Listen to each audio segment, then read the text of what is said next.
No lo digo como algo así místico, espiritual, ni para. De verdad, créanme, lejos de ser de mí que de verdad me la hace espiritual, pero creo que el Espíritu Santo me movió a cambiar la predicación 5 minutos antes de la.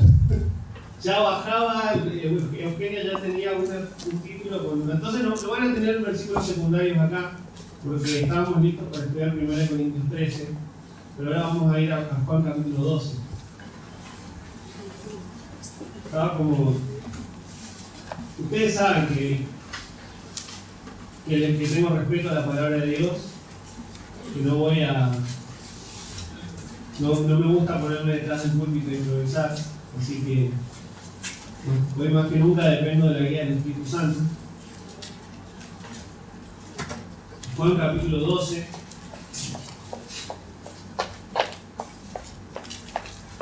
Fue cuando pasábamos por el tiempo de la alabanza, estaba seguro de que estaba bien cambiar. Juan capítulo 12. Vamos a leer desde el 12 en adelante, 12. Ajá. Juan 12. Al siguiente día, grandes multitudes que habían venido a la fiesta, al oír que Jesús venía a Jerusalén, tomaron ramas de palmera y salieron a recibirle. Y clamaban: ¡Hosana! ¡Bendito el que viene en el nombre del Señor, el Rey de Israel! Y halló Jesús un asnillo y montó sobre él, como está escrito, y ahí está citando al profeta Zacarías: no temas, hija de Sión, he aquí tu rey viene, montado sobre un pollino de asno. Estas cosas no las entendieron sus discípulos al principio, pero cuando Jesús fue glorificado, entonces se acordaron de que estas cosas estaban escritas acerca de él y de que se las habían hecho. Y daba testimonio a la gente que estaba con él cuando llamó a Lázaro del sepulcro y le resucitó de los muertos. Por lo cual también había venido la gente a recibirle, porque había oído que él había hecho esta señal. Pero los fariseos dijeron entre sí: ya veis que no conseguís nada. Mirad, el mundo se va tras él. Había ciertos griegos entre los que habían subido a adorar en la fiesta. Estos pues se acercaron a Felipe, que era de Betsaida de Galilea, y le rogaron diciendo: Señor, quisiéramos ver a Jesús. Felipe fue y se lo dijo a Andrés, y entonces Andrés y Felipe se lo dijeron a Jesús.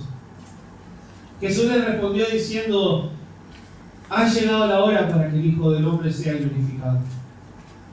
De cierto os digo, que si el grano de trigo no cae en la tierra y muere, queda solo. Pero si muere, lleva mucho fruto. El que ama su vida, la perderá. Y el que aborrece su vida en este mundo, para vida eterna la guardará. Si alguno me sirve, sígame. Y donde yo estuviere, allí también estará mi servidor. Si alguno me sirviere, mi Padre le honrará. Ahora está turbada mi alma. ¿Y qué diré? Padre, sálvame de esta hora. Mas para esto he llegado a esta hora. Padre, glorifica tu nombre. Entonces vino una voz del cielo: lo he glorificado y lo glorificaré otra vez. Y la multitud que estaba allí y había oído la voz decía que había sido un trueno. Otros decían: un ángel le ha hablado. Respondió Jesús y dijo: no ha venido esta voz por causa mía, sino por causa de vosotros. Mas el juicio de este mundo, ahora es el juicio de este mundo. Ahora el príncipe de este mundo será echado fuera. Y yo, si fuere levantado de la tierra, a todos los atraeré a mí mismo. Y decía esto dando a entender de qué muerte iba a morir. Le respondió la gente: nosotros hemos oído de la ley, cómo el Cristo permanece para siempre. ¿Cómo pues dices tú que es necesario que el Hijo del Hombre sea levantado? ¿Quién es este Hijo del Hombre? Entonces Jesús les dijo: aún por un poco está la luz entre vosotros. Andad entre tanto que tenéis luz, para que no os sorprendan las tinieblas, porque el que anda en tinieblas no sabe dónde va. Entre tanto que tenéis la luz, creed en la luz para que seáis hijos de luz. Entonces, aquí en esta sección de lo que es el Evangelio de Juan está como arrancando el relato de los sucesos de lo que llegaron a ser la última semana de la vida terrenal de Jesús, antes de que sea sacrificado como el Cordero de la Pascua, ¿no? Y en el capítulo anterior, a manera de contexto, porque estamos saliéndonos de lo que normalmente estamos viendo los domingos, en el capítulo anterior habían pasado un par de cosas. Había venido María con un frasco, con un perfume de mucho precio, con un alabastro carísimo, y se rindió a los pies del Señor Jesucristo, cayó postrada, adorándolo, y ofreció una ofrenda que nosotros entendemos era sacrificial, porque era prácticamente su herencia, su jubilación como mujer sola, y entendemos, y hay una linda lección en eso, ya me empiezo a divagar, que el sacrificio va de la mano, la adoración va de la mano con sacrificio. Pero Jesús dijo de esa adoración con sacrificio que ofreció María, que ella lo estaba ungiendo en preparación para la sepultura. Dice, déjenla. Y estaban allí algunos de los discípulos, sobre todo Judas, que era el que manejaba la platita del grupo, y sustraía, dice la palabra de Dios. Entonces dijo, pero qué locura, ¿cómo vamos a derramar un perfume tan caro? Podría haberse vendido y habérselo dado a los pobres. Y después Juan, cuando escribe la epístola, aclara, a este no le interesaban los pobres, le interesaba la plata, porque él manejaba la caja. Pero ese sacrificio tan costoso, esa adoración con sacrificio que presentó María, Jesús dijo, déjenla que lo haga, porque los pobres siempre van a estar con ustedes. Ella me está ungiendo, me está preparando para la sepultura. María tenía fe en Jesús y en lo que Jesús iba a hacer. Y los que llevan algunos años en la iglesia quizás se van a acordar que hace unos cuantos, no me acuerdo cuántos, pero por lo menos 7, 8 años atrás, con el coro hicimos una cantata de Navidad que se llamaba Para Morir Nació. ¿Te acuerdan? Y cantamos esa canción preciosa, Para Morir Nació.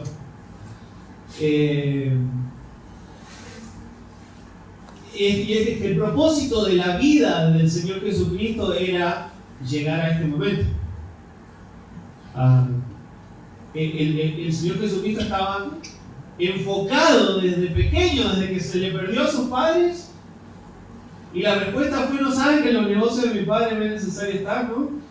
Desde jovencito ya sabía cuál era el propósito de su vida, cuáles eran los negocios de su padre. Él estaba por una razón y enfocado en cumplirla, y era ser sacrificado para pagar los pecados. Ahora, justo antes, en el capítulo 11, Jesús había cenado en casa de Simón, que había sido leproso, se le llama Simón el leproso. y había cenado con los 12 y había estado con Lázaro también, que había resucitado a Lázaro justo antes. ¿Y qué pasa? Que al enterarse la gente que Jesús había venido, ¿dónde vivía Lázaro? ¿Algunos se acuerdan? En Betania, exactamente. En Betania. Y Betania estaba ahí muy cerca de Jerusalén.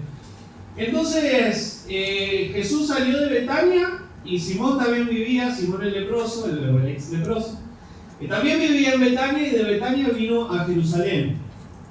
Y claro, toda la gente que había estado en Betania y que había escuchado lo que había pasado con Lázaro, imagínense el revuelo. Lázaro, un hombre muy conocido en Betania, y todos sabían que había muerto y estuvo 3 días en la sepultura, 4 días, y el Señor Jesucristo lo llama y lo hace salir vivo. Ya lo habían llorado y todo, lo habían sepultado, y el revuelo que la noticia puede haber causado. Entonces, cuando se enteran que Jesús vino a Jerusalén, entonces vienen en cantidades de personas a seguirlo, a ver, bueno, queremos saber qué onda con este hombre, qué hace, quién es.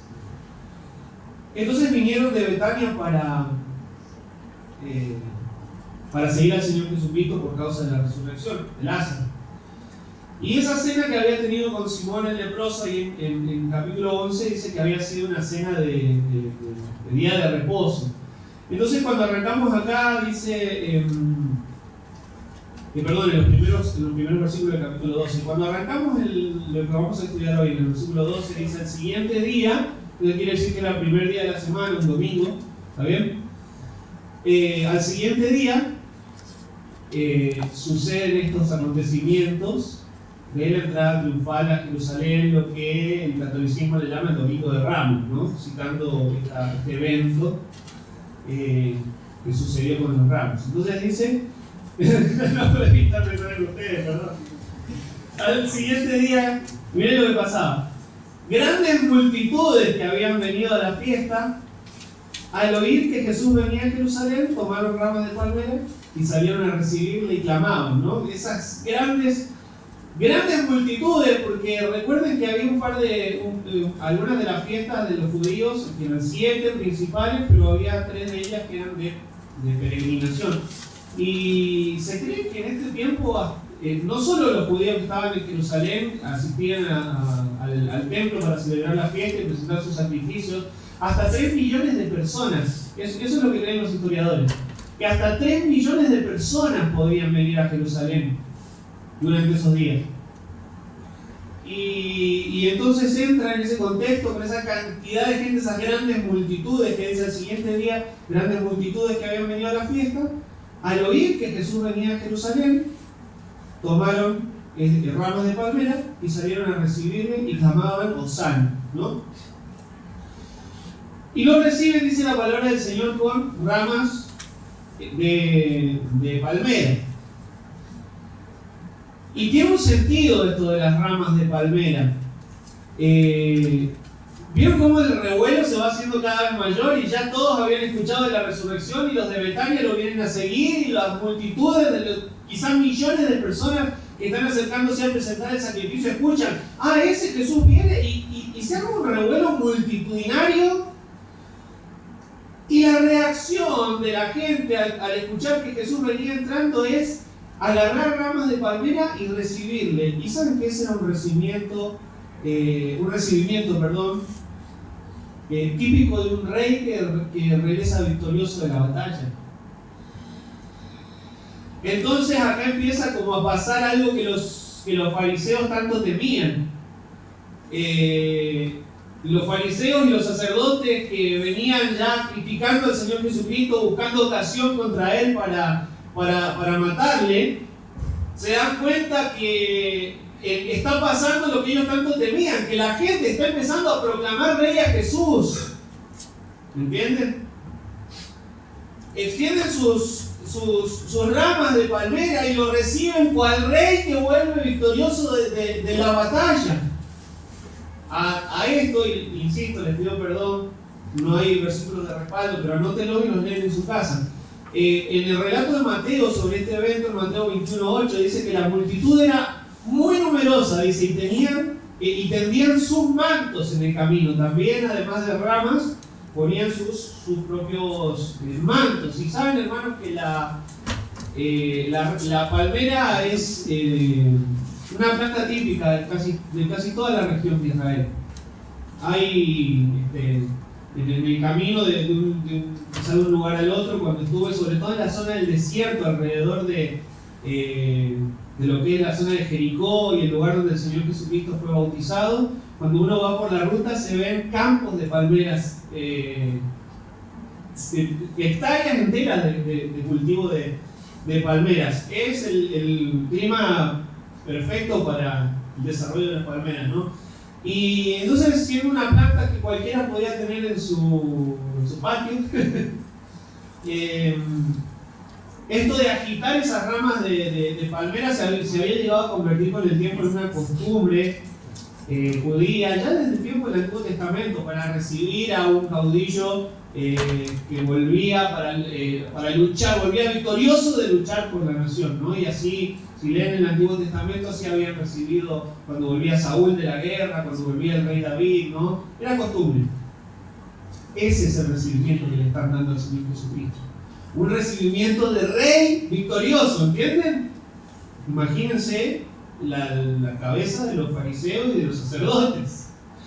¿Por qué lo tratan como rey? ¿Por qué le dan trato de rey? Y acá la frase que utilizan dice en el versículo 13, y salieron a recibirle y clamaban ¡Hosana! Esta palabra que es una palabra hebrea que es Hoshaná, sería en hebreo. Hoshi, sálvanos, na, ahora. Sálvanos ahora. Traenos la salvación, le decían. Eso es lo que le estaban diciendo a Jesús cuando entraba. Hosana, salvanos ahora. Y la otra frase es, en el versículo 13, bendito el que viene en el nombre del Señor, el Rey de Israel. Entonces le están reconociendo a Jesús como el Mesías que había sido anunciado en todo el Antiguo Testamento, de principio a fin. Hosana, el hijo de David, también agrega el relato en el libro de Mateo. Juan no lo menciona, pero Mateo sí lo menciona. Hosana, el hijo de David, ¿qué están diciendo? Que están entendiendo que por medio de él, de Jesús, el Mesías prometido, Dios está volviendo a dar el trono a la descendencia del rey David, como lo había prometido. Entonces están declarándole, él es el Mesías prometido, él es el que el Antiguo Testamento dice, ¿entienden? Y entonces, como al parecer tenían un entendimiento correcto de quién era Jesús. Sí es el Mesías, sí es el prometido, sí es del cual los evangelios hablaron, pero no estaban entendiendo del todo los sucesos. Solamente están citando ellos las palabras del Salmo 118. Acompáñenme al Salmo 118. Marquen por favor ahí sus Biblias. Marquen Juan 12 y vamos al Salmo 118. ¿Vieron que nos mal acostumbramos a no buscar y mirar en la pantalla? Salmo 118.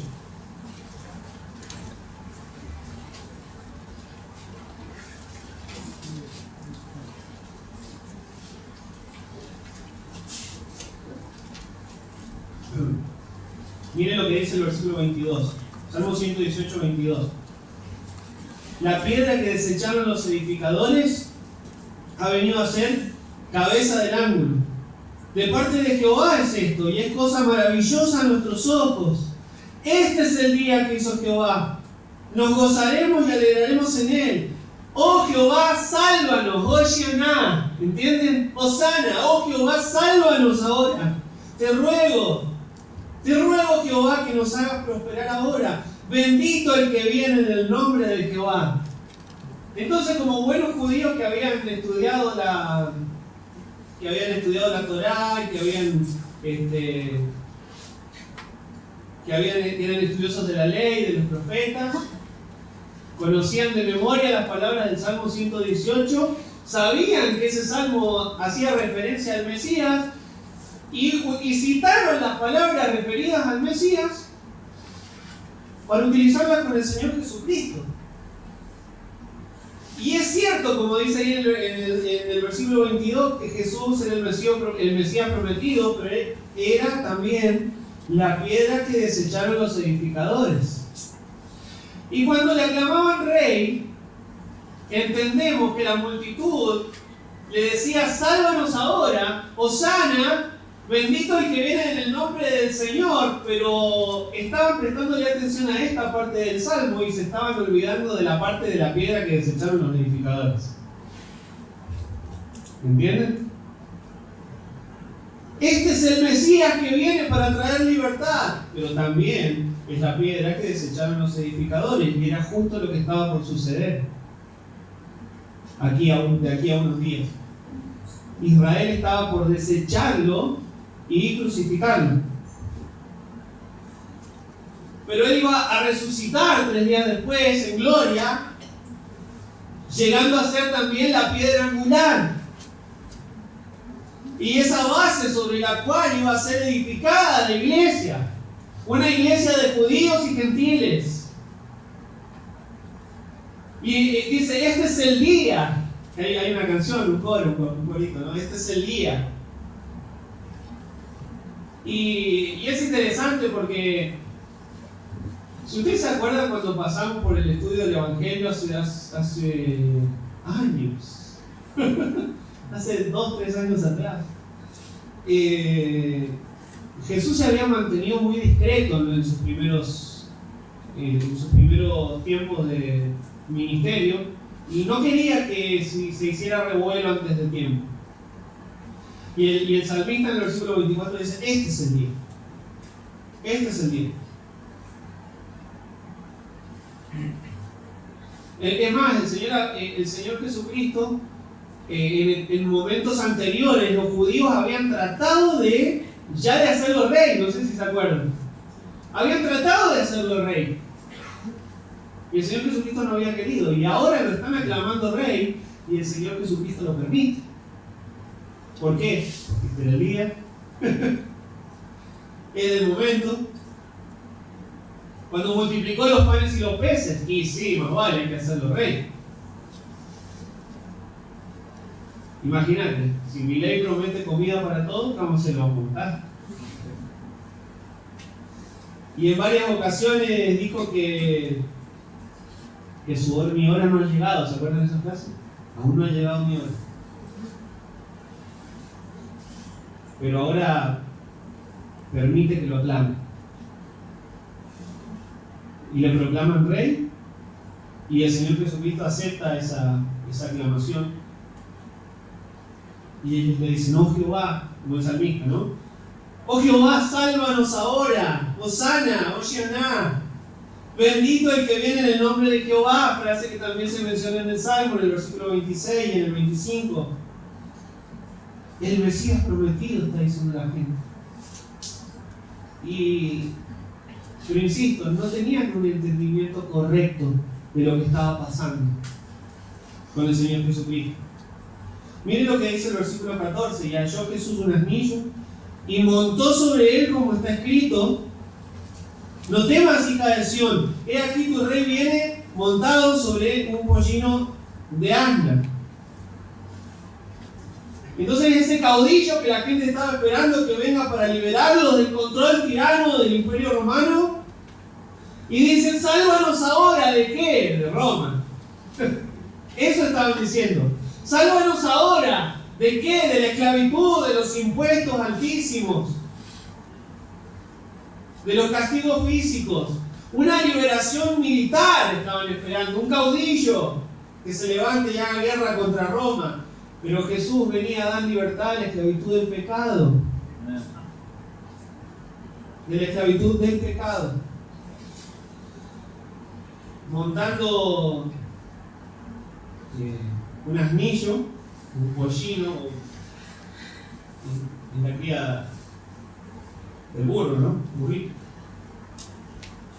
Y lo que estaba pasando era el cumplimiento de la profecía del profeta Zacarías. En Zacarías 9:9, lean en sus casas. Por falta de tiempo. Y está montando un animal manso. Y el Señor Jesucristo no está viniendo como el caudillo revolucionador. Está entrando manso y humilde. ¿Entienden? Manso y humilde Jesús en su primera venida. Y probablemente vamos a estudiar el domingo que viene, porque lo vengo pensando en mi cabeza hace tiempo atrás, así que voy a tratar de ir por ese lado. Que hay un regreso glorioso del Señor Jesucristo, una segunda venida. Y ahí sí, dice el libro de Apocalipsis en el capítulo 19, que regresa victorioso y regresa montando, ¿qué cosa? Un caballo blanco. Oh, ese es más digno de rey, ¿no? Ese es más de rey victorioso, no un burrito. Eso está en Apocalipsis 19, 11 al 16, creo, en sus casas, por favor. Entonces, ni siquiera los discípulos entendían lo que estaba pasando. Miren lo que dice el versículo 16. Estas cosas no las entendieron sus discípulos al principio. Acuérdense que esto Juan lo escribe ya habiendo pasado todo. Él está recordando lo que pasó con el Señor Jesucristo. Estas cosas no las entendieron sus discípulos al principio, pero cuando Jesús fue glorificado, entonces se acordaron de que estas cosas estaban escritas acerca de Él. Y de que se las habían hecho. ¿No? Se acordaron después. Y no solamente los ojos de los discípulos estaban velados, estaban velados los ojos parece de toda la ciudad, de todos los que venían acá a recibirle. En Lucas 19 dice en el versículo 41 que cuando llegó cerca de la ciudad, el relato de Lucas de este mismo suceso, cuando llegó cerca de la ciudad, al verla, lloró sobre ella diciendo: oh, si tú también conocieses a lo menos este día lo que es para tu paz. Mas ahora está encubierto de tus ojos, dijo Jesús de Jerusalén antes de entrar de ellos. Están con los ojos velados. Y lo recibieron rey, pero estaban con los ojos velados. No estaban entendiendo lo que estaba sucediendo. Sí era el Mesías, sí era el rey, pero no venía a ser lo que ellos pensaban que iba a ser. Ni los discípulos ni la gente de la ciudad. Y dice Juan, ¿cuándo nos cayó la ficha después? Dice Juan. ¿Cuándo? Cuando fue glorificado. Después de su muerte, sepultura y resurrección, ahí entendimos, dice Juan. Por lo menos los discípulos lo entendieron después. Y de esa multitud de gente se armó un revuelo bárbaro, le dice en el versículo 17, y daba testimonio a la gente que estaba con él cuando llamó a Lázaro del sepulcro y le resucitó de los muertos. Ahí estaba toda la multitud diciendo: ah, pero ¿se acuerdan cuando estábamos en Betania? Este es el que llamó, el que resucitó a Lázaro. ¿Se acuerdan cuando sacaron la piedra y el olor a podrido que salió? Pero después salió Lázaro, todo envuelto en vendas, y estaba bien, no estaba podrido, como el olor atestiguaba. Jesús lo volvió a la vida y regeneró su carne podrida, cuadro precioso de la salvación, ¿no? Cristo llamándonos de la muerte a la vida, podridos, descompuestos en pecados. ¿Se acuerdan? Es Él. ¿Cómo lo hizo? Versículo 18. Pero, por lo cual también había venido la gente a recibirle, porque había oído que Él había hecho esta señal, la resurrección de Lázaro. Pero los fariseos dijeron entre sí: ya veis que no conseguís nada. Mirad, el mundo se va tras Él, le están proclamando rey. Todos se van con Él. Y si la ciudad tenía los ojos velados, los fariseos eran ciegos, como el Señor Jesucristo los llamó. Ciegos, sepulcros blanqueados de huesos de muertos. Para nada tenían vida. No solo no aclamaban rey a Jesús, ni siquiera le reconocían como el Mesías prometido. Era peor el estado, peor todavía la condición de los fariseos. Versículo 20. Voy a ir pasando rápido algunos versículos, hermanos, porque si no, había ciertos griegos entre los que habían subido a adorar a la fiesta. Acuérdense que griegos es un término que a veces se utiliza para hablar de los gentiles en general, no necesariamente de los nacidos en Grecia, en las escrituras. Entonces habían venido gente aún de otras naciones, porque acuérdense, había también un lugar en el templo llamado el Patio de los Gentiles, y era un lugar de adoración para todas las naciones. Y aún si otra gente quería venir a adorar a Jehová en el templo, también podían venir y estar ahí y traer. Entonces había gentiles también. Y viene un grupo de gentiles y dice: queremos ver a Jesús. Nosotros también queremos saber de qué se trata todo esto, porque estas cosas pasaron acá en el territorio de Israel, pero nosotros que venimos de afuera y escuchamos semejante cosa y de semejante hombre, díganos cuál es, por favor, que lo queremos ver.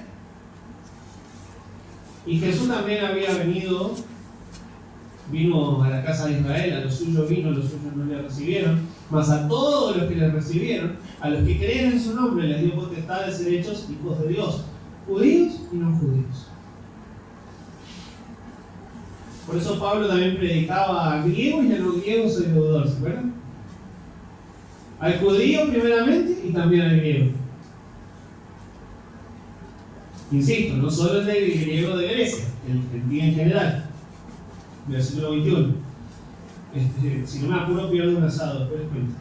Estos pues se acercaron a Felipe, los gentiles griegos, que era de Betsaida de Galilea, y le rogaron diciendo: Señor, quisiéramos ver a Jesús. Felipe fue y se lo dijo a Andrés. Entonces Andrés y Felipe se lo dijeron a Jesús. Estos dos son los personajes. Son los que están trayendo gente a Jesús desde el comienzo de la epístola, no sé si se acuerdan. Le dicen primero a los griegos, le dicen a Felipe, que era de Betsaida, como dice ahí, queremos ver a Jesús. Y es interesante que acá los gentiles, a diferencia de la incredulidad del corazón de los judíos, los gentiles estaban más interesados en la persona de Jesús que en los milagros. A pueblo que no es mi pueblo, llamaré pueblo, decían los profetas, escribió profetas. Y Felipe y Andrés, y como dije, estos personajes eran dos que estaban trayendo siempre a Jesús, ¿se acuerdan? Andrés trajo a Pedro, a Jesús, a su hermano, y Felipe trajo a Natanael, ¿se acuerdan? ¿Y qué le responde Jesús en el versículo 23? Jesús le respondió diciendo: ha llegado la hora para que el Hijo del Hombre sea glorificado. Ahí está la frase que tanto habíamos esperado, ¿no? Ha llegado la hora. Ahora sí, este es el momento. Esto le respondió Jesús: ha llegado la hora. Insisto, en varias ocasiones había venido diciendo: aún no ha llegado mi hora. Esta no es la hora, pero ahora dice: ha llegado la hora. La palabra kairos, ¿se acuerdan en griego? Anoche, en el estudio de anoche, distinguimos entre el kairos y el cronos, tiempo reloj y tiempo de ocasión. Versículo 24. De cierto os digo, que si el grano de trigo no cae en la tierra y muere, queda solo. Pero si muere, lleva mucho fruto. Y miren, y acá describe, bueno, ha llegado la hora de que el Hijo del Hombre sea glorificado, les dice en el 23, y les explica cómo es que Él va a ser glorificado. Y se los ilustra con esto del grano de trigo. Y se los describe en una ilustración, ¿no? Y dice: una semilla, si la tirás como en la parábola del sembrador y queda allí junto al camino, no produce nada. Si tirás la semilla y quedó arriba y no bajó en la tierra y no murió y no echó raíces y fructificó y no recibió agua y la luz, va a quedar ahí, va a quedar muerta. Eso es lo que pasa con una semilla normal, y esta es la ilustración que está queriendo dar el Señor Jesucristo. No va a producir fruto a menos que sea sembrada. Cuando es sembrada, entonces esa semilla muere, se deshace y se transforma en una planta que da mucho fruto. Bueno, eso es lo que va a pasar conmigo, esa es la forma en la que voy a ser glorificado, les está diciendo el Señor Jesucristo. Tengo que morir, ser sepultado como la semilla, y ahí voy a resucitar glorioso para llevar mucho fruto de almas salvadas, de resultados eternos. ¿Entienden? Cristo glorificado en muerte y resurrección.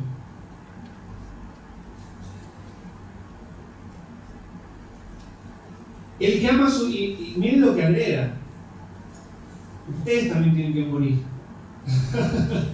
No solo yo voy a morir, voy a ser glorificado en muerte y resurrección. Y quiero que ustedes también mueran. El que ama su vida la perderá. Y el que aborrece su vida en este mundo, para vida eterna la guardará. Si alguno me sirve, sígame. Y donde yo estuviere, allí también estará mi servidor. Si alguno me sirviere, mi Padre le honrará.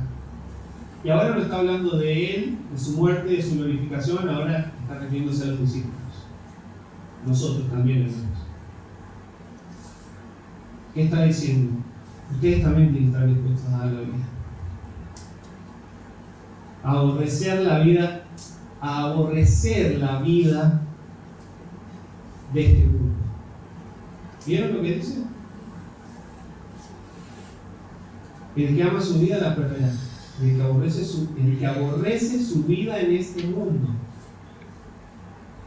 para vida eterna la guardará. El que aborrece su vida en este mundo. Eso de aborrecer la vida de este mundo que Jesús le dijo a los discípulos, significa entender que lo valioso para este mundo no es valioso para Dios. Que el Señor tiene otro tipo de valores que nada tienen que ver con este mundo. Nuestra vida, tanto nuestra vida terrenal como la vida eterna que tenemos en Cristo Jesús, nos fue dada con el propósito de glorificar a Dios en todo aspecto de mi vida. El que ama su vida, cuando Jesús dice el que ama su vida, o el que tiene afecto por lo terrenal, el que tiene objetivos terrenales, ¿sabe qué pasa? No quiere sacrificar, ni sacrificarse. Y ahí después nos preguntamos, ¿pero por qué convocamos a evangelismo, días de trabajo, llamamos a ministerios, a servicios, a llevar la palabra, ¿y por qué siempre tan pocos? Amor por mí mismo, afecto por el mundo, falta de interés en el sacrificio,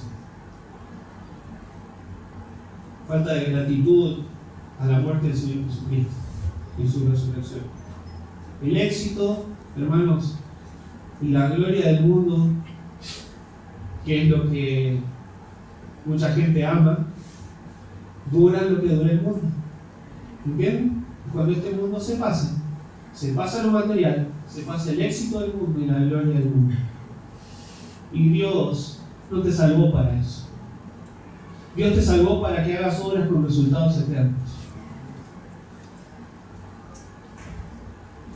Y esta es la verdadera ganancia, ¿se dan cuenta?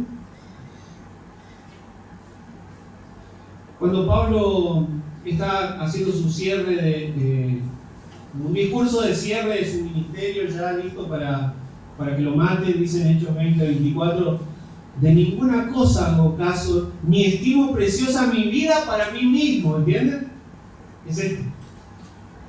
Con tal que acabe mi carrera con gozo y el ministerio que recibí del Señor. Hermanos, somos llamados a dar la vida.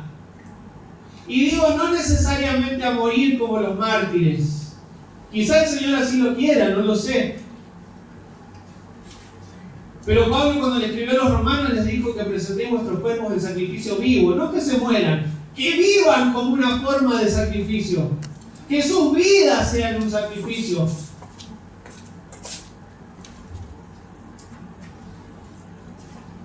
Gasten la vida en darle la gloria a su Dios, hermanos. Gasten la vida y los recursos en glorificar a Dios. Aborrezcan lo terrenal. Aborrezcan su vida aquí en este mundo.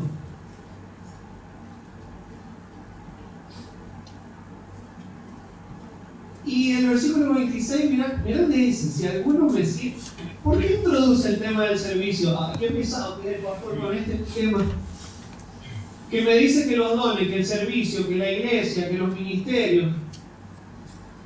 Si alguno me sirve, sígame. Pero estamos hablando de la muerte, del mundo, de lo terrenal, y acá el Señor Jesucristo introduce el tema del servicio. Y donde yo estuviera, allí también estará mi servidor. Si alguno me sirviere, mi Padre le honrará. Se está hablando de morir. Y es que morir para uno mismo, ¿sabes cómo se pone de manifiesto? En una vida de servicio. Porque cuando estoy viviendo para mí mismo, lo primero que veo en mi vida es que no sirve. Todo mi tiempo y mis recursos son míos y para mí. Y para mis objetivos, para mis proyectos. Cuando muero a mi vida, entiendo que mi tiempo y mis recursos son para la gloria de mi Señor. Morir y servir. Y somos llamados a morir. Y así como Jesús es glorificado, fue glorificado en muerte y resurrección, también está, miren qué preciosa promesa: si alguno me sirviere, mi Padre le honrará. No te preocupes. Vos serví al Señor, hermano, servile. Dedica tu vida al Señor, vos dale para adelante, enfoca tu vida en servir al Señor, el Padre te va a honrar. O estás buscando la honra de este mundo. Versículo 27. Ahora está turbada mi alma, dice Jesús. ¿Y qué diré? Padre, sálvame de esta hora. Mas para esto he llegado a esta hora. Padre, glorifica tu nombre.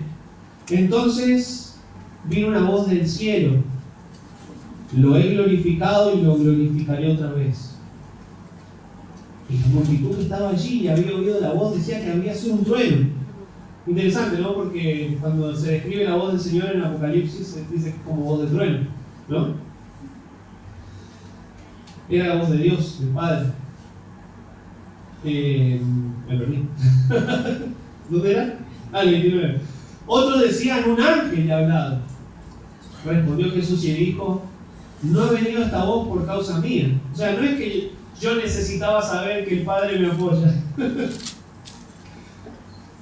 Por causa de vosotros, dijo Jesús, vino esta voz.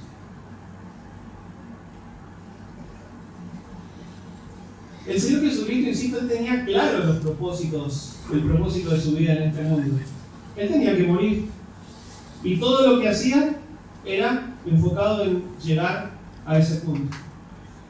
Y dice: mi alma está turbada, en el versículo 27. Turbado en su parte humana, en su humanidad, que había adquirido en su encarnación por la tortura física que le iba a venir en todo el proceso de la crucifixión. Y más todavía, estaba turbado porque era la primera vez en toda la eternidad que el Padre Santo le iba a dar la espalda. Iba a recibir la ira. Y créeme, preferís una tortura física antes que la ira de Dios.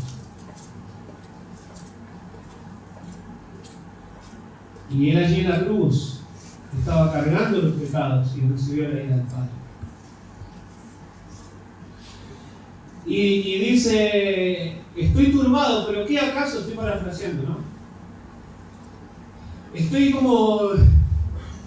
me inquieto, dice el Señor Jesucristo. Estoy turbado. ¿Y acaso le voy a pedir al Padre que me libre de lo que sé que tengo que hacer? Esa sería para parafrasear un poco lo que acaba de decir el Señor Jesucristo. O sea, este es mi propósito. Yo sé que vengo a morir como el grano de trigo, que es lo que acaba de decir. Vengo a morir para que millones de personas tengan vida eterna. Y le voy a decir al Padre: Señor, no quiero. No, si para esto vengo. Para esto he llegado a esta hora. Lo tenía clarísimo. Y hace una oración: Padre. Inmediatamente, ahí como que habla, ora y habla con la multitud, y ora y vuelve a hablar con la multitud. ¿Vieron? Padre, glorifica tu nombre. Qué preciosa oración, miren. Y eso debería serlo. También el Señor ora así. Ustedes cuando oren así: Padre nuestro que estás en el cielo, santificado sea tu nombre. Y el Señor Jesucristo aquí oró y dijo: Padre, glorifica tu nombre. Y saben, es la oración perfecta para cuando estás pasando un momento de turbación o de tribulación, como el Señor Jesucristo. ¿Estás pasando un tiempo difícil en tu vida? Generalmente la oración es: Señor, sácame de esta, ¿no? ¿Y qué pasa si mejor oramos: Padre, glorifica tu nombre en mi vida? Tengo que pasar por una difícil, por una complicada, glorifica tu nombre en estas circunstancias que vos querés que yo pase. Que es el caso del Señor Jesucristo, ¿no? Perfecta la oración. Y el Padre le responde: sí. Me gusta lo que acabas de decir. Lo he glorificado y lo glorificaré otra vez. Sí, Jesús. Sí. Una voz audible. Ya se habían escuchado voces audibles, ¿se acuerdan? De Dios, del Padre para el Hijo. En todo lo que hiciste hasta acá, en otras palabras, le dice: en el pasado me glorifiqué, y en todo lo que va a suceder ahora con tu vida, con tu muerte, sepultura y resurrección, me voy a glorificar también, dice el Padre. Y no solamente él escuchó la voz, todos los que estaban alrededor escucharon la voz. Y como dije, en Apocalipsis se describe la voz de Dios como una voz del trueno. Era Dios el Padre, hablándole al Hijo. Pero Jesús dice: esta voz no era para mí, era para que ustedes sepan lo que está pasando, porque ustedes están confundidos. Ustedes me están aclamando como rey, como caudillo, como libertador, y yo voy a glorificar al Padre en muerte, y en sepultura, y en resurrección. Y la gente no entendía. Y aún muchos no entendían que era Dios el que estaba hablando, porque decían: debe haber sido un ángel. No, para mí fue un trueno, pero está despejado. Pero no hay nubes, para mí fue un trueno. ¿Una explosión? No, era como voz de ángel. Ni siquiera entendían que era el Padre, ¿no?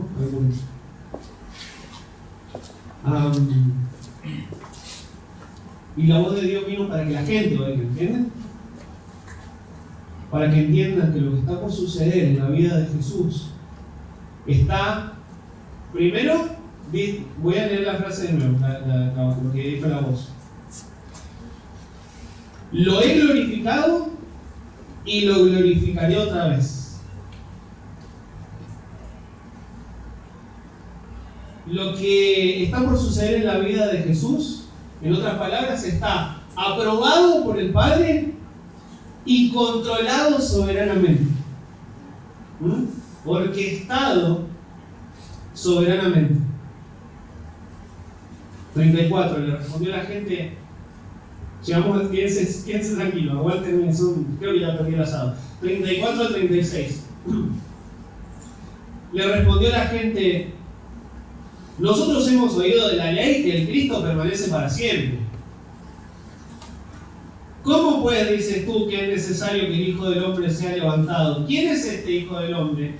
¿Se dan cuenta? Pero ¿cómo que vas a morir?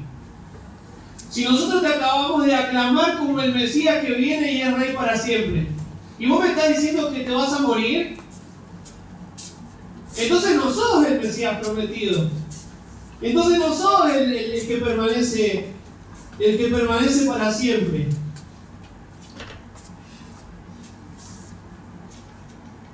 ¿Saben? Ahí en el versículo 31 había dicho: ahora es el juicio de este mundo. Ahora el príncipe de este mundo será echado fuera. Y en la cruz en la cual el Señor Jesucristo iba a morir, aunque la cruz parecía, por un momento pareció victoria de Satanás, dice la palabra de Dios que el león de la tribu de Judá rugió 3 días después y salió de la tumba y se levantó victorioso. Y esa victoria y esa resurrección es la victoria de la cruz y la gloria de la cruz, y venció a la muerte y sentenció a Satanás, como dice ahí en el versículo 31. El juicio de este mundo, ahora el príncipe de este mundo será echado fuera. Ya tiene los días contados, Satanás. Y si yo fuera levantado de la tierra, La cruz, ¿no? La resurrección. A todos atraeré a mí mismo. Y decía esto dando a entender de qué muerte iba a morir. ¿Cómo iba a ser levantado de la tierra? ¿Cómo iba a ser levantado de la tierra? En la cruz. En su crucifixión. Así como la serpiente fue levantada en el desierto cuando Jesús habló con Nicodemo. Así es necesario que el Hijo del Hombre sea levantado, para que todo aquel que le cree no se pierda, mas tenga vida eterna. Y desde esa cruz, dice Jesús, los atraeré a mí mismo. Y cuando cualquier pecador mira la cruz,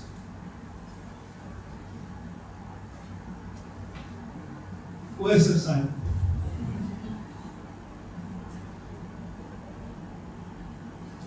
¿Qué clase de Mesías muerto puede salvar? Era la pregunta de la gente, ¿no? ¿Cómo pues dices tú que es necesario que el Hijo del Hombre sea levantado? ¿Cómo que se va a morir? ¿Entendieron perfectamente cuando dijo es necesario que sea levantado? Sabían que hablaba de la cruz. ¿Cómo te vas a morir? ¿Cómo vas a ser crucificado y aún así sos el Mesías? No entendían que como un Mesías muerto iba a levantar un reino eterno, ¿entienden? ¿Qué clase de Mesías muerto puede salvar y dar libertad? Los ojos están velados. Y en realidad ellos incluso con conocimiento del Antiguo Testamento, estaban citando el Antiguo Testamento. Porque en Isaías capítulo 9 dice lo dilatado, hablando del Mesías eterno, lo dilatado de su imperio y la paz no tendrá límite sobre el trono de David y sobre su reino. Vieron que lo aclamaban, Hosana al hijo de David. Sobre el trono de David y sobre su reino, disponiéndolo y confirmándolo en juicio y en justicia desde ahora y para siempre, dice el profeta. Y esa eternidad de reino estaban esperando. No entendían que los planes de Cristo incluían una primera venida humilde y una segunda venida en gloria. Y termino con los últimos dos versículos. Entonces Jesús les dijo: aún por un poco esta luz está entre vosotros. Andad entre tanto que tenéis luz, para que no os sorprendan las tinieblas, porque el que anda en tinieblas no sabe a dónde va. Entre tanto que tenéis la luz, creed en la luz, para que seáis hijos de la luz. Y quiero aprovechar estos versículos para hacer una invitación.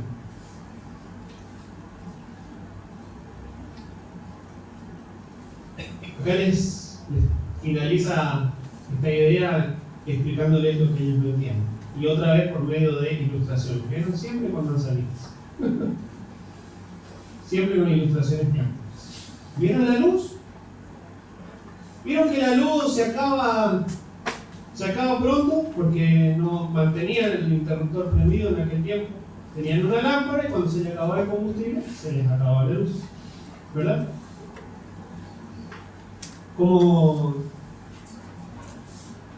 Como quien anda, viste, a veces cuando salís a hacer trámites y tenés que hacerlo lo más rápido posible, o hacer algunas compras o lo que sea, y lo tenés que hacer lo más rápido posible porque baja el sol y te cierran los comercios, ¿no? Bueno, el tiempo de creer es ahora, dice el Señor Jesucristo. Porque como cantábamos, día fatal vendrá cuando no habrá lugar.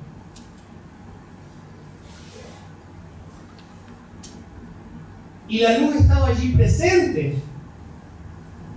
Entre tanto que tenéis luz, creed en la luz. Acá, yo soy la luz, dijo el Señor Jesucristo. Es uno de los yo soy. Crean en mí, crean en la luz, para que sean hijos de luz. Yo soy la luz del mundo, había dicho antes. Dejen de andar en tinieblas. Crean en mí, ustedes están ciegos, pero crean en mí. Crean en lo que les digo, crean en lo que les digo. Voy a ser muerto y glorificado. Y aún la voz del Padre dijo: sí, te he glorificado y te voy a saben lo que va a pasar. Y ni escuchamos una voz audible muchas veces, los pelos se corren. ¿Cuántas predicaciones desde el púlpito? ¿Cuántas exposiciones del Evangelio? ¿Cuánta luz que alumbra? Y el mundo va a seguir ciego a menos que el Espíritu Santo les dé la vista.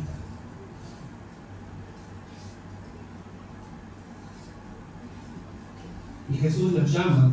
Acá está la luz. Crean en la luz. Crean en la luz. Yo soy la luz. Crean en la luz para que puedan llegar a ser hijos de luz. Y el llamado sigue siendo el mismo hoy.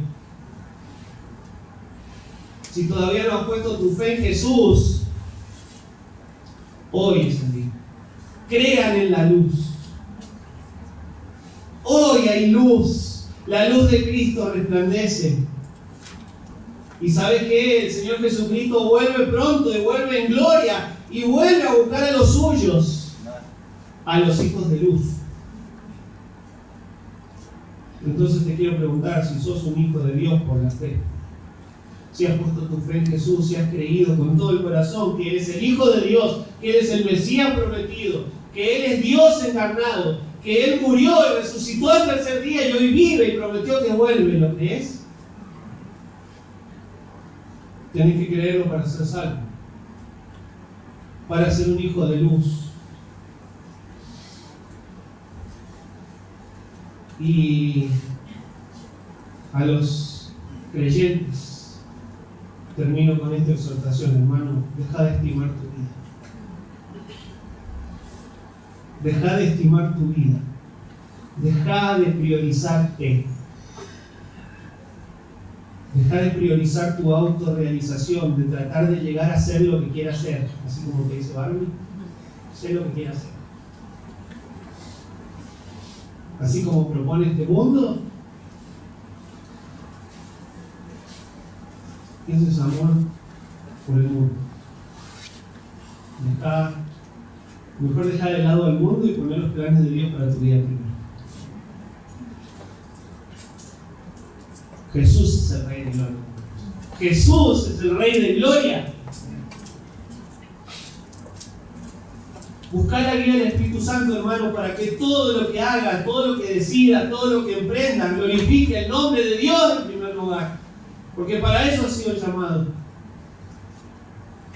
Morí. Qué feo que te digan morir, ¿no? Morí. Pues ya vemos que el llamado a morir es un llamado a servir. Deja de estimar tu vida, hermano. Procura servir a Dios. Procura glorificar a Dios. ¿Por qué? Porque Él es el Rey de Gloria. Porque Él es el Rey de Gloria, el que merece tu adoración, tu sacrificio. Él lo merece. Porque todo fue creado por medio de Él y para Él, dice Colosenses. A Dios sea la gloria en cada decisión que tomemos, en cada paso que demos. Hijos de Dios, mueran. Mueran a sí mismos. ¿Me ayudan, hermano, con la música, por favor? Pónganse de pie y les pido que, si el Señor habló a tu corazón, le respondas en oración desde tu hogar.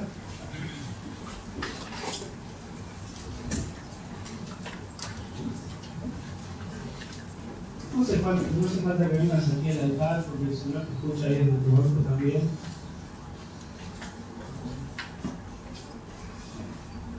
Señor, tengo que morir a mí mismo. Estoy viviendo para mí.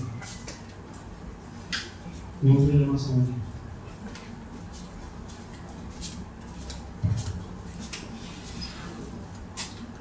¿Quieres poner tu fe en Cristo hoy? ¿Todavía no estás seguro de tu salvación?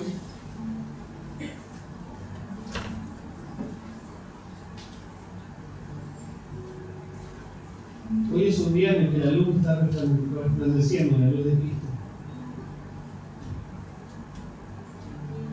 Y Jesús te dice: crean mientras resplandece la luz, para que puedan llegar a ser hijos de luz.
Señor y que nos ayude a vivir nuestros días para Él.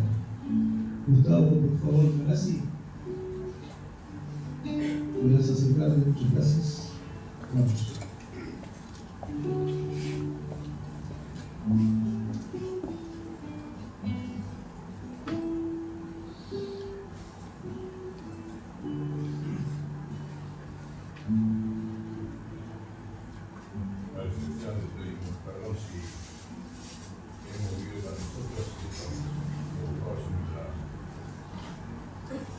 Actividades cotidianas y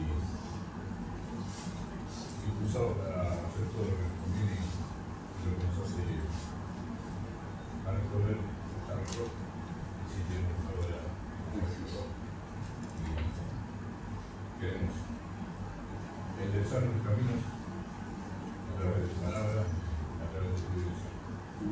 Ser nuestro maestro, ser nuestro guía y que esta predicación que hoy habla de nuestros corazones sea efectiva y para que sea la bendición. Amén.